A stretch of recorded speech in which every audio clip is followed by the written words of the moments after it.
This podcast is sponsored by nobody. Hey everybody, this is Jill Whitlow. I play Cynthia in Night of the Creeps and Susan in Weird Science, and you're listening to Tommy Throwback Kovac on Splat from the Past. You have a date, Tommy? Hey dudes, welcome to Splat from the Past, the only 80s themed horror sci-fi show where things can get totally radical. Now I am so excited for today's show because I will be talking to the man, the myth, the legend, and I am talking about George Stover, one of Baltimore's finest. Man, he has been in so many cult classics. He's been in John Waters' cult classics. Hairspray, Female Trouble, Desperate Living, Cry Baby, Polyester, and Don Dohler cult classics. The Alien Factor, Nightbeast, Fiend, The Galaxy Invader, and it's going to be a great conversation today. I cannot wait. I mean, he's also been, a government worker in Baltimore for years, and he's been retired for a while now, I guess. And he had his own fanzine, Cinema Macabre, and he has a new movie coming out with three other guests of mine: Jim Crut, Nancy Ann Ritter, and Beatrice Bupley. How exciting is that? It's called Blood and Breakfast, and I'll find out more about that as well. And it's going to be a great conversation today. I cannot wait. I am so friggin' blessed. Halloween October has been such a great month, and I have a few more toe curlers next week that you're all going to love, including a really great powerhouse Halloween guest. You're going to love it. So, yeah, here is my interview with George Stover.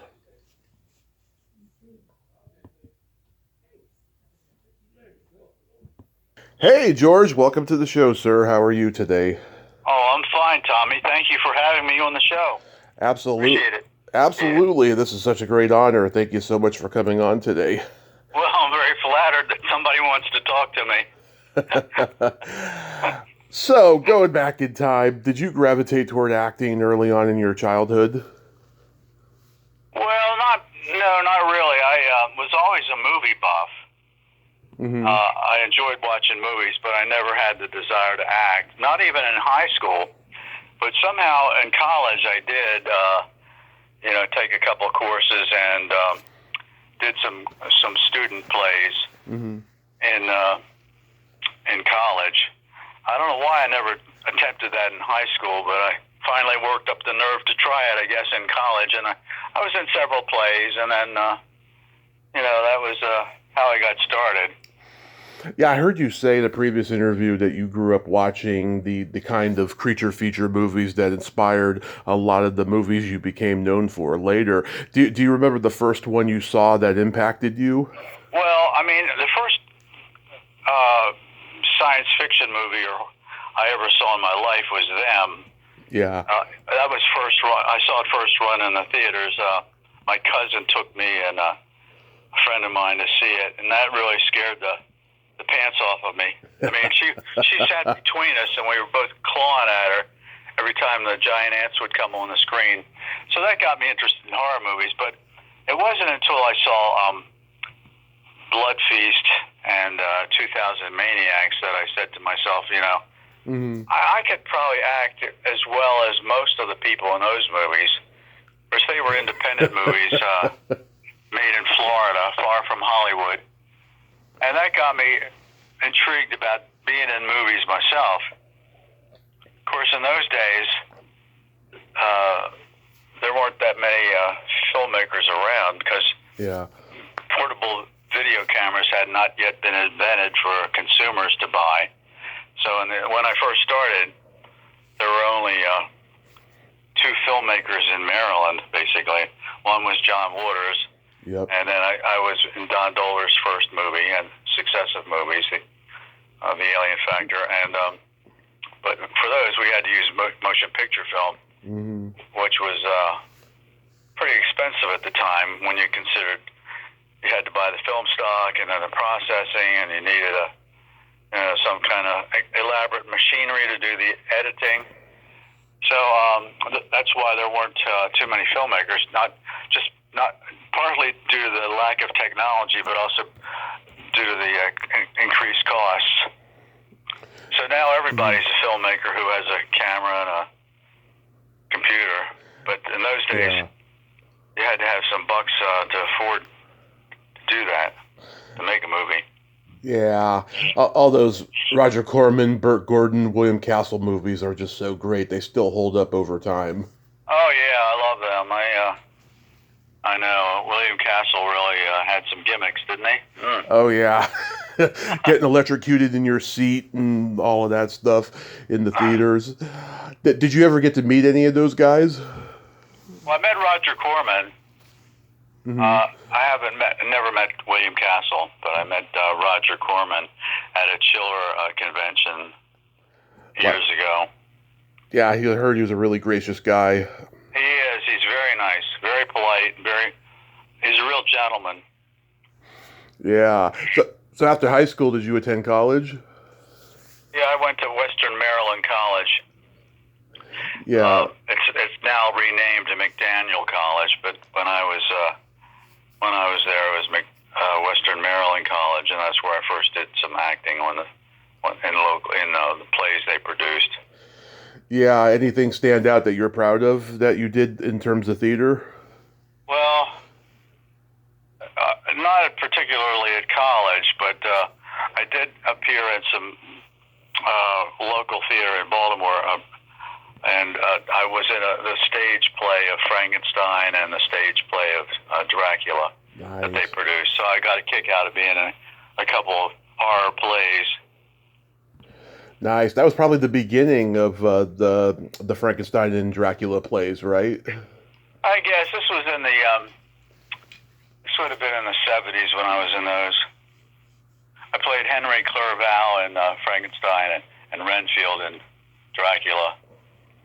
Nice. And I forget who wrote those plays, and who structured them in play form, but that was a kick doing something in a genre I liked or loved.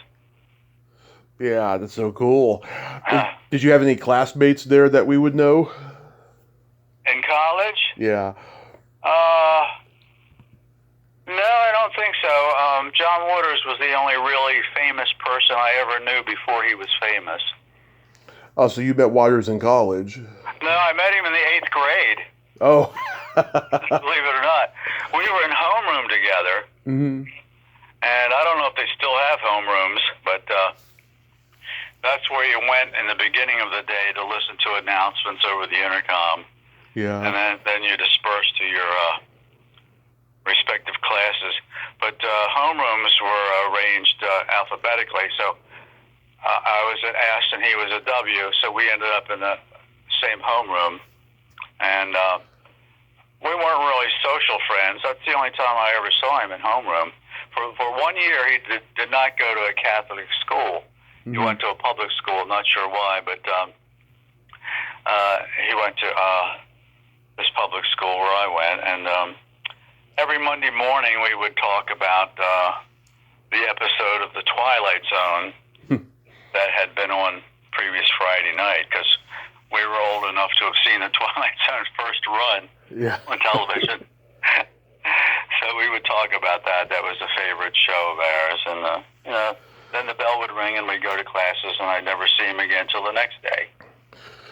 Yeah, and he was going up on his roof to watch dirty movies from the drive-in long distance. He was probably doing puppet shows back in those days. I'm not sure when he started that or ended that, but I know he did puppet shows before he made films. Yeah, I can just imagine him doing that too. Did you realize early on, though, that he was this brilliant guy? Well, I did, not from high school, but when I was cast in Female Trouble and worked in Female Trouble and Desperate Living, I could tell here was a guy who was driven and knew what he was doing. The only thing I had reservations about was whether or not the subject matter would get him far. Because, let's face it, he wasn't the typical filmmaker in his choice of subject matter. And but I mean, it didn't offend me or anything like that. I don't mean it from that point of view. I just wondered how far he could get in the business with all this weird stuff he was doing. But obviously, I didn't have to worry because he did fine. I've talked to people who grew up with Kevin Smith, and they felt the exact same way when they saw the Clerk script. They were like, "You're going to get into so much trouble with this script." Yeah, I know. Yeah. I mean, I've talked to George Figs and Dolores DeLucci, and they told me, essentially John took people who felt like outcasts and made them somebody, with his unapologetic viewpoint in his films. Right, yeah, no. He used me because he had trouble finding, conservative-looking types of people. Yeah. To play teachers and parents and that kind of stuff. Because most of his immediate friends were avant-garde or whatever you want to call them. Yeah. Subversive. I think he cast me because I looked like a normal person, whatever that is. Of course, he didn't know how my brain worked, but just looking at me, he thought I would look like a banker or a accountant or something. Yeah. As opposed to something else. Yeah, so he cast you as the death row chaplain at the end of Female Trouble. Yeah, right. How was working with Divine? Oh, just fine. Divine was very polite, and on the set of Female Trouble, he, him, she, shim, or whatever you want to pronoun you want to use, kept calling me father between takes, and every time she addressed me, I was known as father because I was a priest. I don't know if Divine knew my real name or not, but father was good enough. Yeah, I love how his last words in the electric chair is pretty much an Academy Award acceptance speech. Right. Yeah. So brilliant. Yeah, that was a fun experience. Seems like a lifetime ago that those things were made. Oh, yeah. I mean, especially when you see the way films are made now, it's just like, it's ancient, Yeah. You were also in Desperate Living. I haven't seen that movie in years, but I remember Edith Massey was in it. Did you know her well? Oh, yeah, we were good friends. I would visit her at her shop. She had a little store, a thrift shop down in the city, and she would also, often sell John Waters' paraphernalia or whatever, and she was very, very nice lady. I drove her home one day from the set of Polyester. She needed a ride, or I drove her home once, and she's a very kind person, very sweet. Everybody loved her, and she was a big-hearted woman. She'd take in stray cats and take care of them. She was a gem, really. I miss her. Yeah, I'm friends with Gina Schock from the Go-Go's. She was her original drummer in Edie and the Eggs. Oh, really? Yeah. Yeah. She said she said that Edie opened up a whole new world to her. They traveled to San Francisco. This was the first time she had ever been there, and just was just her mind was freed from her Catholic upbringing to this whole different world of rock and roll and theatrics and all of that stuff. And she says she has nothing but fond memories of her. Yeah. That was a different world for sure. When you were doing Hairspray, did you have any idea that this movie would become so iconic? No, I didn't. I only worked on the film one day. That was at this governor's mansion, and I actually it was a half a day, I think, but I really enjoyed my half day. Or I got to meet Ruth Brown. And I got to meet Buddy Dean, who, if you know who he is, he's in my scene where I open the car door to the governor's limousine. Buddy Dean is the gentleman behind me in a coat and tie, and he's got a microphone, and he's trying to ask the governor some questions. And Buddy Dean was the real-life inspiration for Corny Collins. Wow. Buddy Dean's the guy who had the dance show in Baltimore for several years called the Buddy Dean Show. And he would have local teenagers come on and dance, and there was a committee of permanent dancers who were like idols in the Baltimore dance scene, and he would have famous people, famous recording artists come in and lip sync their songs and stuff. And, so Buddy Dean was the real life Corny Collins. So I got to meet him finally. I never was on his show, but I was a little too young to be into dancing with girls at the time he was on. And I think it might have conflicted with school. I'm not sure, but I never was on a show, but I knew who he was because he was famous in Baltimore. And after he retired, he moved to Arkansas, but John kept in touch with him and flew him in for this little part in Hairspray, so I got to meet him. Mm-hmm. And so it was a good experience being in Hairspray, but I didn't know it would be as in all of motion picture history, I can only think of two movies that started off as movies, became plays, and then became remade as a bigger budget movie. And the other one, besides Hairspray, would be Little Shop of Horrors from Roger Corman. That started out as a movie, and then became a play, and then became another movie. But that doesn't happen too often. No, and of course, Rocky Horror Picture Show went from being a play to a movie, and of course, it's the perennial, midnight movie that generations continue to love. Yeah, yeah. I mean, these movies like Hairspray, Rocky Horror Picture Show, Phantom of the Paradise. These three are like timeless that way as far as midnight movies go. Right. So you can't really predict what will happen to a film until it's let loose in the public. Yeah. Did you interact at all with the producer, Rachel Talalay? I never met her until a few years ago. Actually, she was at an event that I was at. Somebody actually wrote a whole book on female trouble. I don't know if you knew that or not. Oh, no, I didn't know. But any fans out there listening, there is a book on female trouble. Nice. I think Amazon or eBay would have it. And they had a launch party at this bookstore. And I was there, and John Waters and a lot of cast members were there.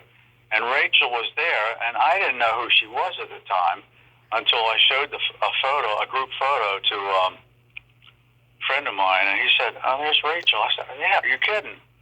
And I've written to her since then on Facebook, but I was like 6 feet from her and didn't know who she was because I had never.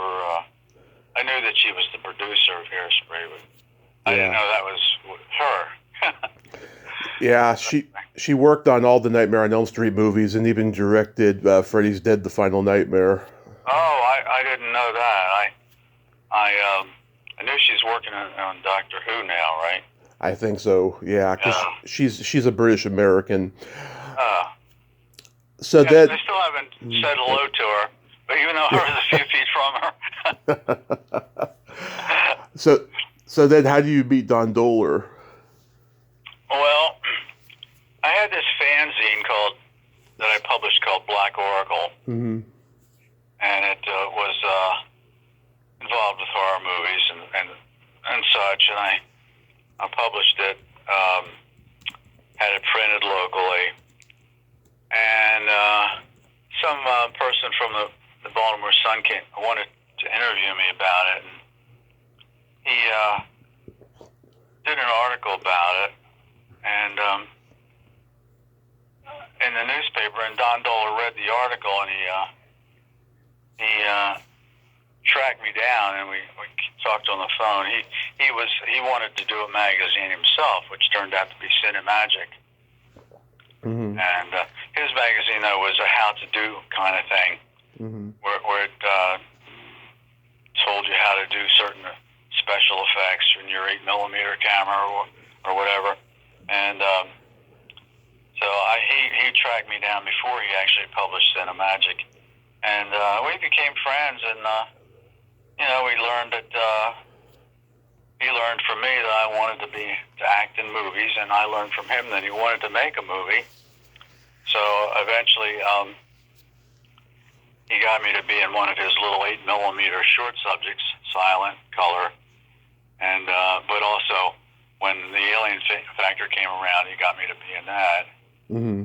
And that was with in 16mm with real sound, sync sound, and so that's how I met him, just through a newspaper article. Yeah, The Alien Factor is a great movie. I still see it on our local Creature Features show from time to time. Oh, do you? Yeah. And I recommend the Blu-ray. oh, yeah. I'm the guy who got stuck with making all the short subjects, Mm-hmm. all the extras on it, and doing the audio commentary. Nice. That's a that was a pet project of mine. It was very, very time consuming, but somebody had to do it because I had all these little interviews and clips and things, and I put them together and as extras on the disc. And I interviewed a lot of the cast members, and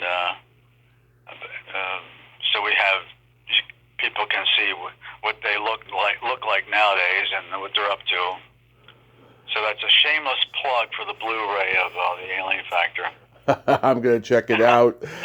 Yeah, I've talked to Dick Dizell, and he told me the story about how he got cast in the movie and how he got cast in pretty much all of Don's movies after that. I'm paraphrasing it, but it was something along the lines of like, Don said, "Can you show my movie on your show?" And he said, "As long as I get to be cast in the next one." And he did, and then he was in most of them after that. Yeah, that's Dick for you. Yeah. He's a stern negotiator. I'm like that as well. I believe in fairness, and say, hey, if you're going to do this, I want to be involved in that. That kind of thing. I think it's fair. Sure. That's so cool that he got to do it like that. Anne Frith, who plays your Aunt Ruth, she was a Dohler regular. What was she like? Oh, very nice lady, very nice and funny. She would do. She had a good sense of humor, and she was very, very pleasant. And in fact, she opened up her home to us for one of the screenings of Nightbeast, which was nice. We had a big party there once, and showed a 16mm print of Nightbeast in her living room, and she put up with all that. Yeah, it looks like it was freezing cold. Was it shot in the wintertime? Yes, much of it was. I think that we started, I think it was November of 76. Mm-hmm. And that scene in the woods with me and my poor attempt at throwing a gasoline can at the monster, that was done in really frigid weather. It was terrible. We had to go to the car between takes and sit and warm up. It's a terrible day.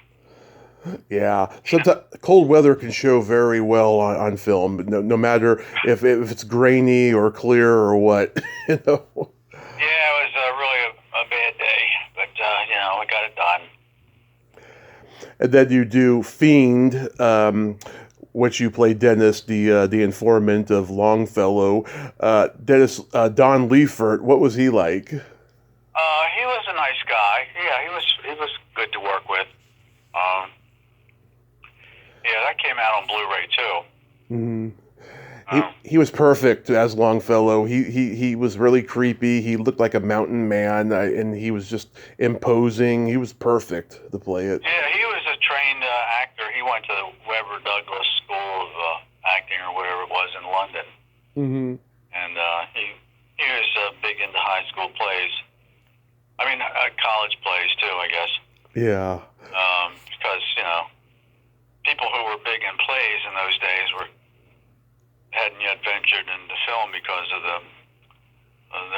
that many filmmakers around in Maryland. Yeah. He has that great line after he kills you. No matter, Dennis, the world will never have to tolerate you again, and neither do I. Yeah, that's nice. Makes me feel real cozy hearing words like that. Makes me feel wanted. Yeah. Loved. Yeah. Yeah, I love Nightbeast. I think it's Dohler's magnum opus because I think it's just an entertaining film. You know, it's even got a brief sex scene in it. Yeah, he was kind of reluctant to put that in because I guess he was conservative that way. But you know, he realized that that's what sex sells, so you got to have something like that in there. Especially by that point, you know, the teen slasher movies were starting to have stuff like that in them. So, you know, it was kind of a given. Not only do you act in it, but you also produced it. What made you want to produce?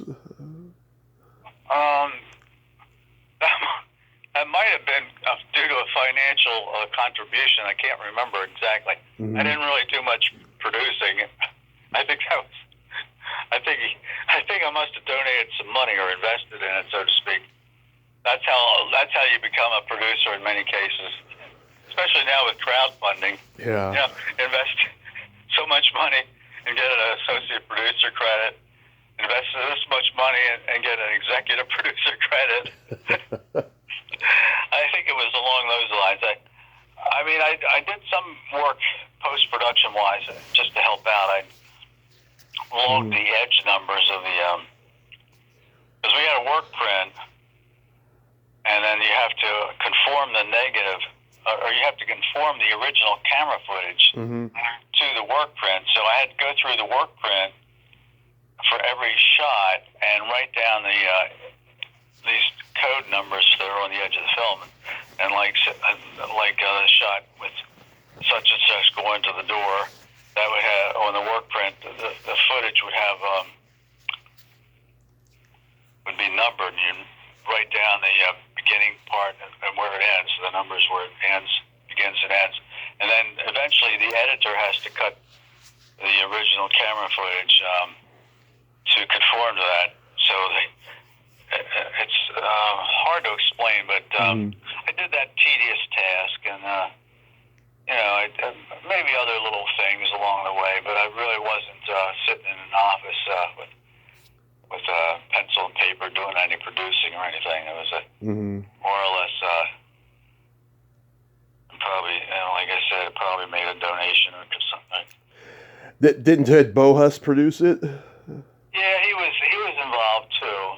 I think that inspired him to make his. He probably figured, hey, if Dohler can make a movie like this, so can I. So he did The Deadly Spawn. Yeah, another good one. Yeah. You know, I'm sure Don inspired a lot of people. Yeah. You know who else worked on Nightbeast? Oh yes, I do. A teenage J.J. Abrams. Right. I think he was 15 at the time. Yeah. When he wrote to Don Dohler, and he got his address, of course, through Don's magazine, Cinemagic, and he did some music and some kind of other effects, special effects, or I forget what it was, but it's his first credit. If you look him up on the IMDb and scroll all the way down to the bottom. Yeah. And it's not under producing, or it's not under writing. It's under whatever it was, music or something. Yeah. It's in there. It's in the IMDb, but he's not ashamed of it because he actually participated in the documentary about Don that Troma released. Nice. Blood, Boobs, and Bees. So he actually allowed the documentary's cameraman to come into his office or wherever and shoot some footage of him talking about it. That's good that he doesn't forget his roots like that. Right, and Don Dohler told me that one of his assistants called up once and wanted an autographed poster to give to JJ as a gift. So Don wrote, the only posters that were made were these video posters that were like 8.5 by 11, and Don autographed one and mailed it to this fella who gave it to JJ as a present. Apparently it resided on his desk thereafter for quite a while. I can't guarantee it's still there, but it was when he first got it. And John Dodds plays the Beast? Different people played the Beast, whoever was there at the time. Mm-hmm. I think even one of the actors played the Beast, because I have this 8x10 that I attempt to sell at conventions occasionally, and one of the actors came up to me and said, "Hey, that's me in that picture. That's me in the mask for that shot. I want a royalty if you sell any of these, you know." Yeah. So different people wore the mask whenever, depending on who was there that day. Yeah, that's very common in the convention scene. There's guys claiming that they were the masked killer for the entire movie when they were just doing it for one or two scenes. Right. Yeah, exaggeration is part of show business, I guess. Yeah, they're just bitter, you know, and they've been blacklisted from the industry, not surprisingly, too. Right, yeah, so... We don't have to name names, though. No, of course not. No. This isn't that kind of a show where you delve into scandals and lies and contradictions, is it? You're not here to expose anyone. No, I'm not Joe Rogan. I love the Galaxy Invader. Anything stand out about making that one? Well, that one was a lot of fun, and we knew it had we had a distributor lined up to take it, so we knew it would have a home after it was made. And VCI in Oklahoma, I think, took it, released it the first time around. But that was a fun movie. I mean, you know, it was a lot of fun. Somebody actually cut a commercial using footage from it was a homemade job. It's very, very well done. It's on YouTube if you can find it. For Schaefer's beer, it was like they had the breakfast scene where the family's drinking, the father's drinking beer, and it was like a narrated commercial. It was like an amateurish job. It wasn't a real commercial, but it looked pretty slick. Somebody actually put that on YouTube, and I'm thinking, wow, that is cool. Wow. But, of course, that's a movie that still hasn't come out on Blu-ray. Oh, it hasn't? It's tied up in the Wade Williams estate. Wow. If you know who he is, the late Wade Williams. Who's Wade Williams? Well, he was a rather wealthy guy from Kansas. Mm-hmm. Is it Kansas City, Kansas, or Kansas City, Missouri? One of those states. Missouri. During the decades ago, before Facebook and the internet, he would you'd read about him in Fangoria or Starlog, and he would buy up the rights to various movies, supposedly, from the widows of the producers and stuff, and he would get the 35 millimeter material, and then he'd stockpile it, and he had his own, he would release them occasionally. And he bought Galaxy Invader from Don Dohler, and got the rights, and we got the camera original footage and everything else. And he released it on VHS, but it never came out legitimately on DVD, let alone Blu-ray. It's supposedly public domain, and that's how I got on Mill Creek Entertainment's box sets. As it was supposedly public domain. Everybody thought it was public domain. And I think that's why Riff Tracks, Yeah, Riff Tracks. Yeah, I'm not sure if they actually paid for the rights to do that, or if they just assumed it was public domain, but supposedly it's owned by Wade Williams' estate. And of course he passed away, and who knows what's going to happen with all these sad films he bought. But supposedly he owned Rocket Ship XM and Catwomen of the Moon, and I don't know if he renewed the copyrights or whatever, but That's why it hasn't come out on Blu-ray. But I mean, there's public domain box sets that have the Galaxy Invader, and they all used probably the original release VHS tapes to make whatever they released. Interesting. Yeah, that's why you don't see it. If you have a copy, and it's from, would you have a copy in your collection of the Galaxy Invader? I've never had a copy of it. I should, though. Yeah, well, it never came out legitimately on its own. There's been various versions put out, but they all stem from from what I've seen in the original. They all stem from the first release on VHS tape for VCI. Do you remember anything about Fatilis? It's funny. I found her on Facebook. Yeah. And I wrote to her. She never replied back. I know. I've tried getting her on the podcast. She don't reply back. Yeah, I think she'd rather forget about this experience. She writes funny stuff on Facebook, though. She writes really funny stuff. She's always posting jokes and memes and stuff on Really? Facebook. Yeah. Oh, you check out her page every so often, huh? Yeah, I have. Yeah, another person who kind of would rather forget their participation would be Mary Mertens, who was in the Alien Factor. She was the only principal cast member who didn't want me to interview her. Wow. I interviewed virtually everybody else, or had somebody else interview them. I have a thing on an extra on the Alien Factor Blu-ray, in which you meet the cast and crew, and we have just about everybody participating except Mary.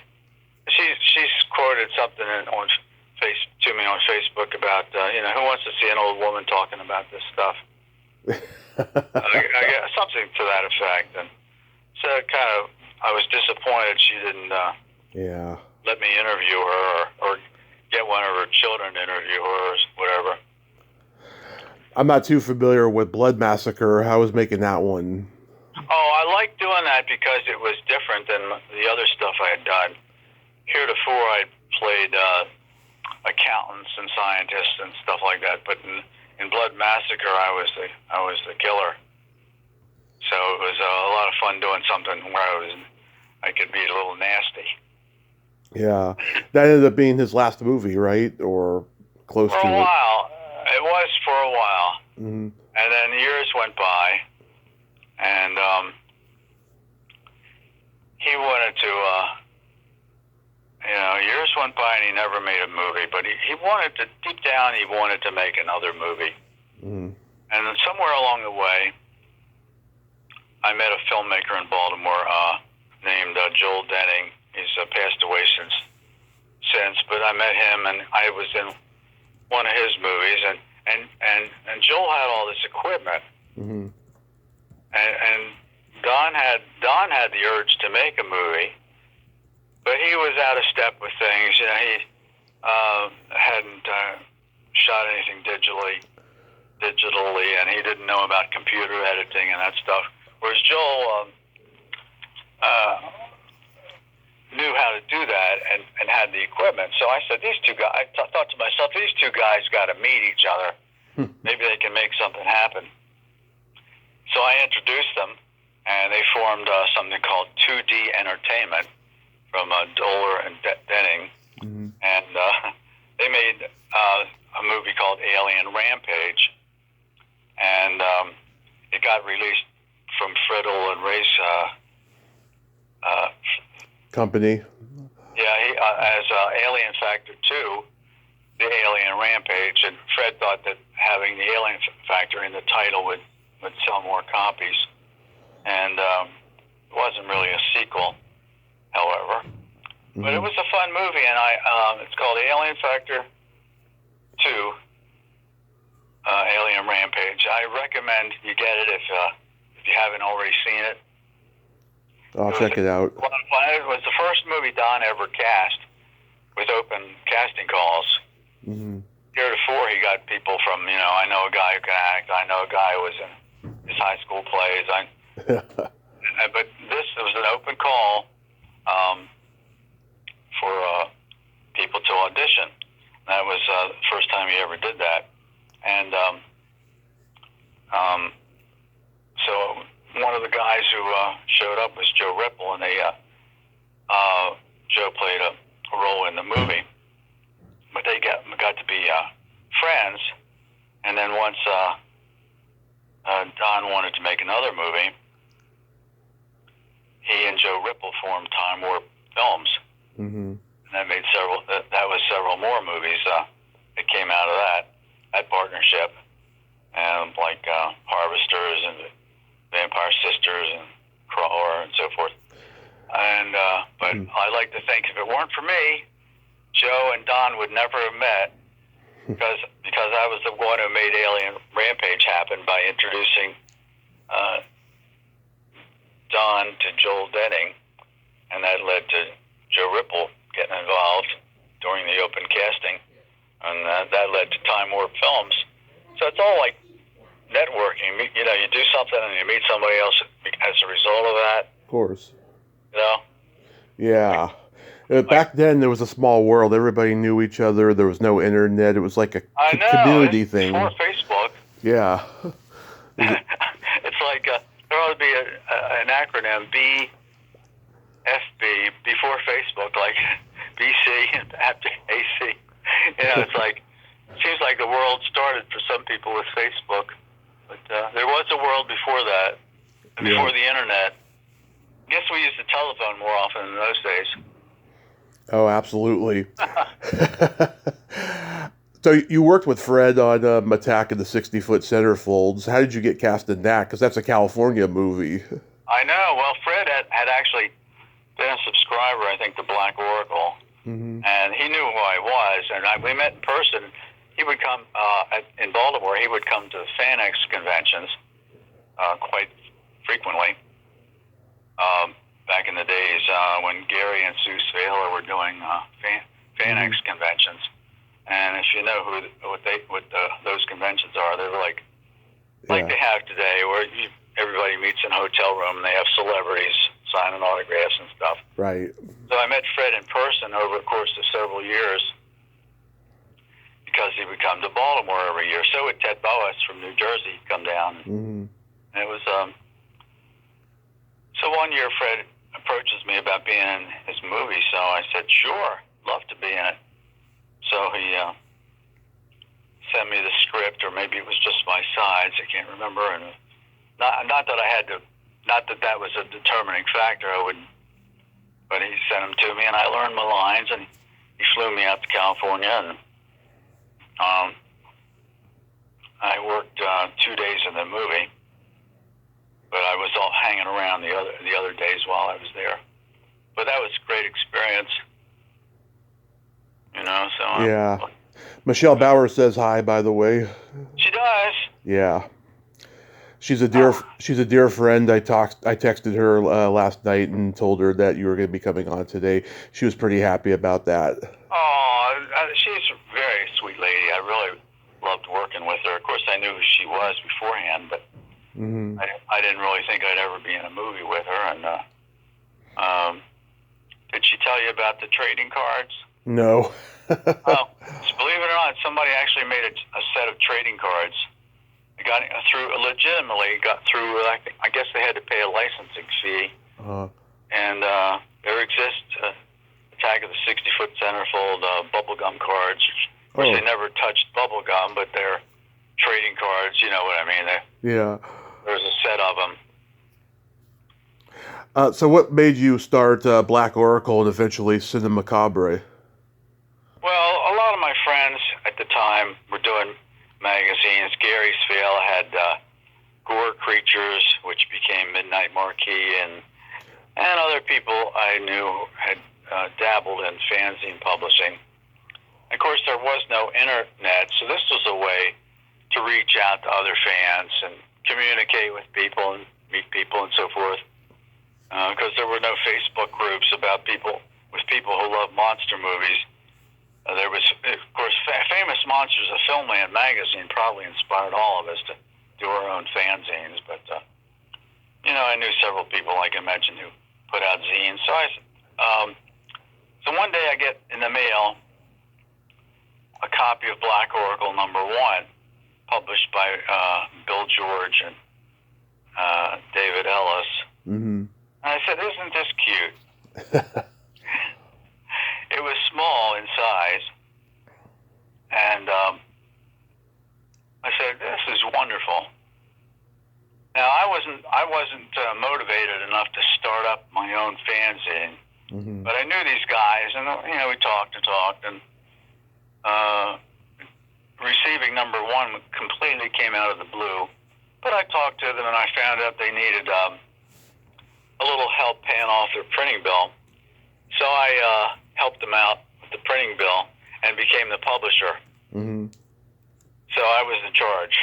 And this is my fanzine. I didn't create it, but I supported it. Right. Kept it going. And we published 9 more issues. And,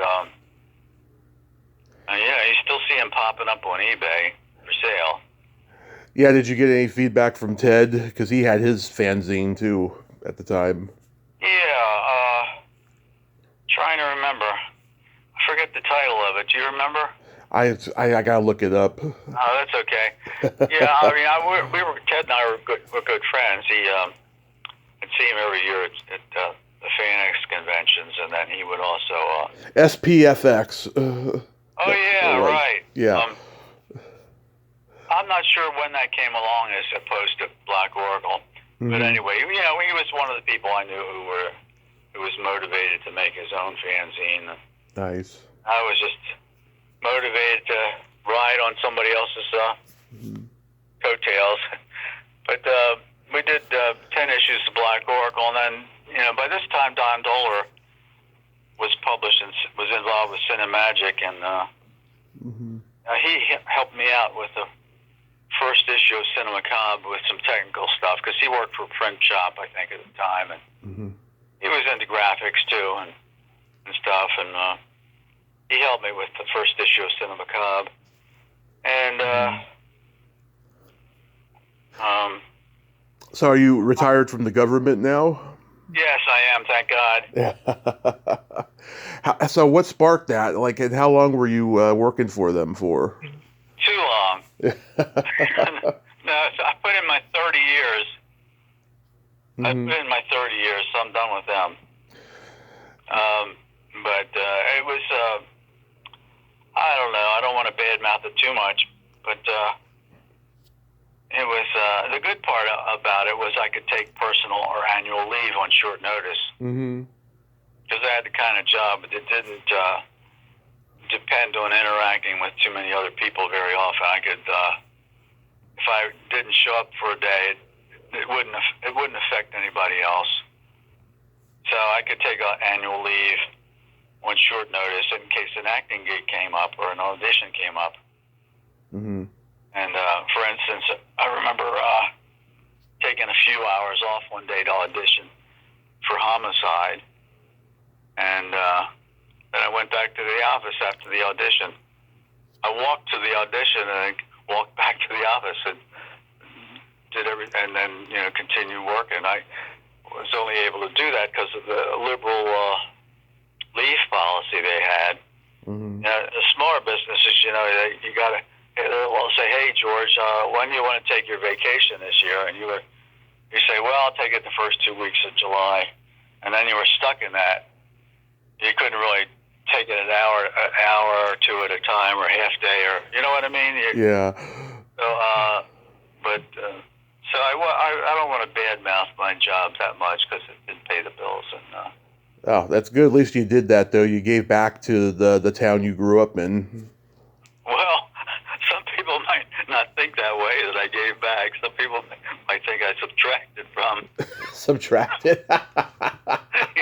Yeah. It depends. I got a couple, it's funny. Facebook has reunited me with a lot of people from the past, and there was this one girl in elementary school that everybody liked. and she learned from Facebook that I was into acting, and we communicated a few times. I told her what some of the titles were and where to find them, and she said she was going to check them out. I haven't heard from her since. I think she checked them out and said, "What is this shit?" Yeah, because unless you're used to the world of independent filmmaking and low-budget filmmaking, right? Sometimes you don't appreciate these things. They don't look quite like something you'd see at the local at the theater. So you kind of like say, "What is this?" So I never heard from her again. She was probably one of those people who had never seen a movie that cost less than $50 million or whatever. That's hilarious. That's hilarious. So I couldn't help but notice you just did a movie called Blood and Breakfast, and I know the people that are in it. I know Beatrice and Nancy Ann and Jim Crut. They've all been on. Was that fun to do? Yeah, it was fun. I like working with Mark and Donna, and I didn't have to drive very far to be in this. I was just in it one day, one scene of one day, and I didn't have far to drive for that, and it was fun doing it. We just sat around, and I think I made cue cards for that scene. Yeah. Yeah. I've been as I get older, and my mind isn't as good at memorizing as it used to be. I've been leaning on cue cards. Is it going to be streamed or shown anywhere? It's having its premiere, I think, this Sunday at a theater in Pennsylvania, and I think he's gotten his other films on Tubi or whatever, some other. I'm not sure. I don't really pay too much attention for that because I get the DVD and then I don't worry about where else it's playing. So I never paid much attention. He'll announce where it's available at the time it gets a deal. But did you ever go signing at conventions? I did, not too successfully, just local ones nearby. Where I could sleep in my own bed at night. I never paid. I have a hunch that I wouldn't fare too well at a real convention where I had to travel because I signed at a couple of conventions, but I was like at the last minute they gave me somebody would let me squat at their table, so I was never in the list of people who were going to be there. They just people walking there just saw me there and felt pity on me and bought something. Yeah. I mean, I remember I felt like the Maytag repairman, sitting there. One time I put in 8 hours and only sold eight stills, and I'm thinking to myself, "Gee, I'm glad I can go home tonight and didn't have to buy rent a room, and incur a lot of traveling expenses because I wouldn't have broken even. So I did not do too well at conventions so far. And now that I'm older, I don't know if I feel like traveling that much. Yeah, I totally get it. But I was definitely the Maytag repairman. Younger people might not know the reference to that. It was a commercial. Oh, okay. Okay, you're one of them. No. Like I've never seen it, but like it sounds like a commercial, Yeah, well, I think Jesse White used to play the original Maytag repairman. Right. I know his daughter. Yeah. Yeah, he was sitting around bored because nobody had to call for repairs because they rarely broke down. So he was like, sitting around doing nothing, twiddling his thumbs. So that's how I felt at a convention, sitting around twiddling my thumbs, and maybe I would sell something, but it was never. Let's face it, Tommy. If you got big breasts, you sell more stills than if you're a guy, an old wrinkled up guy. Maybe so. Sex sells, and at conventions, I've seen some of these gals who may have one credit to their name. If they've dressed, showing their what God gave them, Yeah. they'll sell more stuff than somebody who's been in more films. What's the craziest thing anyone's ever asked you to sign? Actually, it's just been stills. One person that bought a still from me, he didn't want me to sign it. Okay. I think he just wanted to save the still for his still collection, and he didn't collect autographs. He liked the still. He liked the still so much he didn't want me to write on it. That was an interesting. As far as nobody's really brought objects other than DVD covers or VHS boxes. So it's either I've only signed stills or DVD or VHS. You never had like a person come up to you and want to sign body parts? No, I don't. No, I'm not. I would do it. That's not that I'm against it, but nobody's ever. Once they see my body, they don't want anything to do with body parts from me. I don't know. That was a joke that fell flat. But because that's very common in horror. But people who come up at like women, they want their breasts signed and stuff like that. Yeah, nobody's ever asked that. I should have had a sign on my table. We'll sign your breast for free. Yeah. You should. Yeah, I wouldn't charge for that. Heck. Well, I have to use my left hand to hold the object steady, and I'll use my right hand to sign. Last question. Are you related to Russell Stover? No, I'm not. I'm sure you get that a lot, though. Yeah, I have, and sometimes I tease people and claim that he's my uncle, but he's no relation that I know of. Yeah, I was eating some Russell Stover chocolates the other night, and I was like, I wonder if George is related to this guy. I'm going to ask him. He may be like a distant cousin or something. Well, I'm not into genealogy, but maybe. So for all I know, he could be related, but not to my knowledge. Nobody ever. The only rich relative I had, or businessman or relative or whatever, was my grandfather, my maternal grandfather, was an Irishman from. He was born in America, but his parents were born in the old country, and his name was Frank Kirby McManus, and his brother started Crown Cork and Seal Bottling Company, and they were the people, and that was the company that put the cork in bottle caps years ago. Interesting. His offspring were famous, were wealthy, but I think his family eventually ran the company into the ground and went out of business. But I think he gave my grandfather a little money at back in the day, not much by today's standards, and some of it may have trickled down to me, but not anything significant. But I remember for a school project, I had to do an interview of somebody in the business world, and I interviewed my grandfather's brother's son. And he gave me some pieces of cork, raw cork, as it comes off the tree. They're still around here somewhere, and I interviewed him for school, but I'm sure they're all deceased now. All those people.